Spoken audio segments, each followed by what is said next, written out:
घटना की आप जिक्र कर रहे हो, एबीजीएल एक राजनीतिक दल जिसको मैं जानता हूँ, वो प्रताप खाती जी हैं और जहाँ तक मुझे पता है वो हमारे साथ हैं। और बाकी कुछ एबीजीएल, सो कॉल्ड एबीजीएल अपने आप को नेता समझ करके आज पहाड़ के अंदर में सांसद से राजीनामा मांगने का काम कर रहे हैं। ये उनका डेमोक्रेसी में अधिकार भी है, लेकिन मुझे उसमें ज़्यादा कुछ नहीं कहना है। इतना ज़रूर है कि जनता ने उनको जवाब दे दिया, उनकी औकात उनको बता दी गई है। और कम से कम ऐसे 2-4 छिछोरे नेता जिनको नोटा जितना भी वोट नहीं मिला,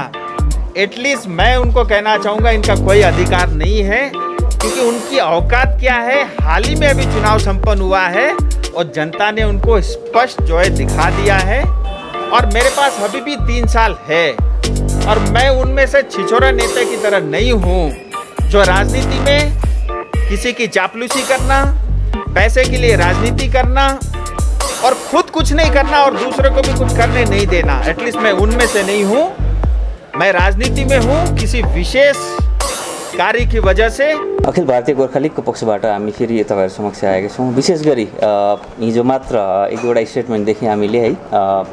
ज्ञान कम्ती भएको अनि 100% फ्रस्ट्रेसनले भरिएका अनि साथसाथै जुन अब राजनीतिक विषयहरुमा अलिअलि भए पनि सामान्य स्तरको पनि ज्ञान नराखिकन जुन किसिमको भाषा सांसद महोदयले हिजो प्रयोग गर्नुभयो, त्यसकै एउटा प्रतिक्रियाको स्वरूप तपाईहरु समक्ष आएको छु। 3-4टा कुराहरु छ, तर सबैभन्दा पहिलो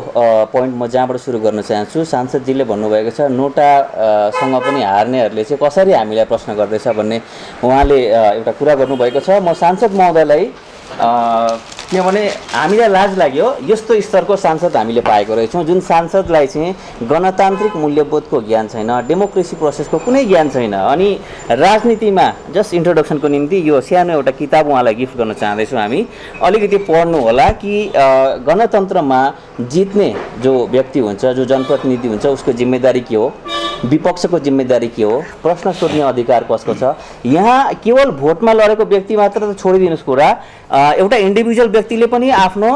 जुन प्रतिनिधि छ उसलाई प्रश्न गर्न सक्छ। कुनै एउटा सामाजिक संस्था जो राजनीतिसँग सरोकार राख्दैन त्यो व्यक्तिले पनि आफ्नो मुद्दामाथि, जुन मुद्दामाथि आश्वासन दिएर जितेका थिए उसलाई प्रश्न गर्न सक्छ। यो गणतन्त्रको बेसिक चिज हो। अनि यस्तो बेसिक चिज पनि नजान्ने सांसद, अनि सांसद पनि यस्तो जसलाई चाहिँ बीजेपीले राष्ट्रिय प्रवक्ता बनाएको छ हैन, एउटा जिम्मेदार पदमा रहेको व्यक्तिले यो भाषा र यो स्तरको राजनीतिक ज्ञान प्रदर्शन गर्दा कमसेकम मलाई चाहिँ लाज लागेको छ। अनि उहाँको राजनीतिक ज्ञान अलिकति बढ्नुपर्छ भनेर यो सबैभन्दा पातलो किताब दिँदैछु उहाँलाई राजनीतिमाथि। अनि यो अलिकति टास्क उहाँले पुरा गर्नुभयो भने अलिक मोटो किताब पनि दिउँला उहाँलाई। पहिलो कुरा त्यहाँ रह्यो। दोस्रो, उहाँले जुन पोइन्ट भन्नुभएको थियो कि गोर्खा लीग भन्दा उहाँले प्रताप खातीलाई मात्र चिन्नुहुन्छ भन्ने,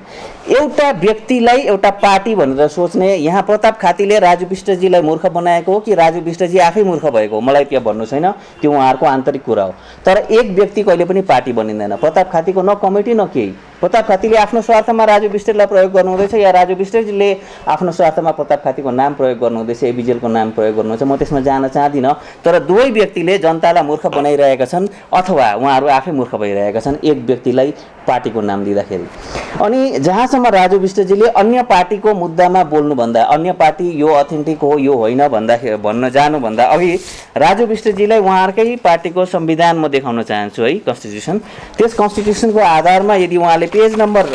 7 मा जानुभयो भने जहाँनिर चाहिँ डिस्ट्रिक्ट कमिटीको कुरा आउँछ, त्यस डिस्ट्रिक्ट कमिटीमा स्पष्ट रूपले उल्लेख गरिएको छ कि 6 वर्षभन्दा अधिकको जुन सदस्यता लिएको व्यक्ति मात्र प्रेसिडेन्ट हुन्छ। उहाँले सँगै हिँडिरहेको छ यस्तो व्यक्तिलाई जसको 1 वर्ष पनि पुगेको छैन। अनि त्यो व्यक्ति कसरी त्यस पदमा आयो र कुन पाराले यो चुनावको अघिको चलखेल भयो, त्यो समस्त चिजहरू हामी निकाल्न सक्छौँ। तर हाम्रो उद्देश्य के हो भने त्यो समस्त पार्टीभित्र के कसो छ त्यसलाई हामीले यो हिलो छेपाईको राजनीति गर्न चाहेका छैनौँ। जुन मुद्दामा तपाईले जनतालाई आश्वासन दिनुभएको थियो, जुन मुद्दामा तपाईले चुनाव जित्नुभयो, किनभने तपाईलाई जनताले चिन्दैन थियो। म घरिघरि यो कुरा भन्न चाहन्छु, चुनावको 2 महिना अगाडि तपाईँ ल्यान्डिङ भएको यो ठाउँमा अनि जनताले मुद्दा हेरेर तपाईलाई भोट दिएको, त्यस मुद्दामा कति काम गर्नुभयो, हाम्रो प्रश्न त्यहाँ मात्र छ। अनि जुन भाषा तपाईले प्रयोग गर्नुभयो त्यो भाषाभन्दा निम्न स्तरको भाषा प्रयोग गर्न सक्छु, तर म गर्दिनँ, त्यो मेरो संस्कारले दिँदैन। तपाईलाई सभ्य तरिकाले राम्रो चर्चाको निम्ति 3 दिन अगाडि नै निम्तो गएको हो, तपाईलाई इमेल पनि पठाएको छु अनि आजको दिन पनि म भन्दैछु चाहन्छु आज बेलुका 7 बजेको तपाईहरुको बीजेपीको पक्षबाट अहिलेसम्म गरेको 2 वर्षमा गोर्खाल्यान्डको निम्ति अलग राज्यको निम्ति या पीपीएस को निम्ति तपाईले एक्ज्याक्टली के काम गर्नुभयो कतिको डेभलपमेन्ट भयो त्यो तपाईले बताइदिनु होला सभ्य भाषामा राम्रो पाराले चर्चा गर्न चाहन्छु तपाईको जस्तो निम्न स्तरको जुन तपाईले आफ्नो राजनीतिक स्तर राजनीतिक ज्ञानको स्तर र भाषाको स्तर देखाउनु भयो त्यो प्रदर्शन गर्न चाहदिन अनि कसैलाई तपाई आफू आउन सक्नुहुन्छ या कसैलाई पठाउन चाहनुहुन्छ अथवा कुनै मध्यस्थता गर्नु कुनै मिडियालाई प्रयोग गर्न चाहनुहुन्छ तपाईले सबै किसिमको छुट छ 7 बजे तपाईलाई प्रतीक्षा गर्न चाहन्छु म धन्यवाद जुन तपाईले यो राजु विष्टलाई एउटा पोलिटिकल साइन्स लेखेको किताब गिफ्ट गर्नु हजुर एज तपाईले यो मिडियालाई देखाएर मात्रै गर्नुहुन्छ कि यो कस्तो प्रकारले मलाई पढाउनु म अहिले यहाँ मिडिया समक्ष यो चीज देखाइदिए अनि यो सार्वजनिक गरिदिएको किन उहाँलाई ज्ञानको एकदमै जरुरत छ कसले प्रश्न गर्न सक्छ समेत नजान्ने व्यक्ति उहाँ भए अनि लाज कहाँ लाग्यो भने उहाँ त हाम्रो पब्लिक रिप्रेजेन्टेटिभ हो नि त हाम्रो यो ठाउँको हैन एज एन रिप्रेजेन्टेटिभ यो निम्न स्तरको राजनीतिक ज्ञान देखाउँदा मलाई चाहिँ लाज लागेको छ अन्त उहाँले राजनीतिक स्तर बढाउनु पर्छ अनि बीजेपी जस्तो एउटा पार्टी जसले राष्ट्रिय प्रवक्ता बनाएको छ अनि त्यो पार्टीको एउटा नेताले यस्तो चीज गर्दाखेरि सायद उहाँ पार्टी भित्र यस्तो संस्कार छैन होला आफ्नो जुन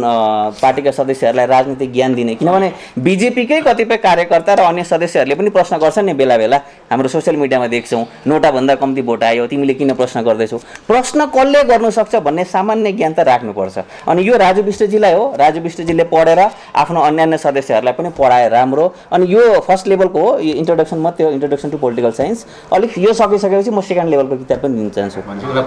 पठाइदिनुहुन्छ किताब अहिले अफिसमै गएर दिन्छु हामी डेलिभर गरी आउँछु जिस घटना की आप जिक्र कर रहे हो एबीजीएल एक राजनीतिक दल जिसको मैं जानता हूँ वो प्रताप हाथी जी हैं और जहाँ तक मुझे पता है वो हमारे साथ हैं और बाकी कुछ एबीजीएल सो कॉल्ड एबीजीएल अपने आप को नेता समझ करके आज पहाड़ के अंदर में सांसद से राजीनामा मांगने का काम कर रहे हैं ये उनका डेमोक्रेसी में अधिकार भी है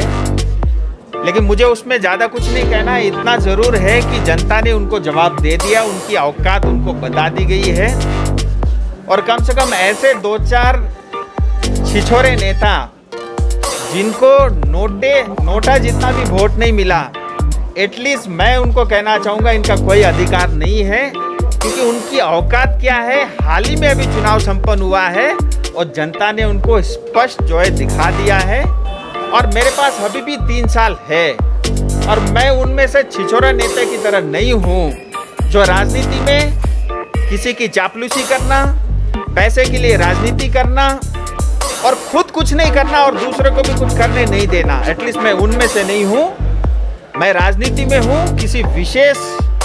कार्य की वजह से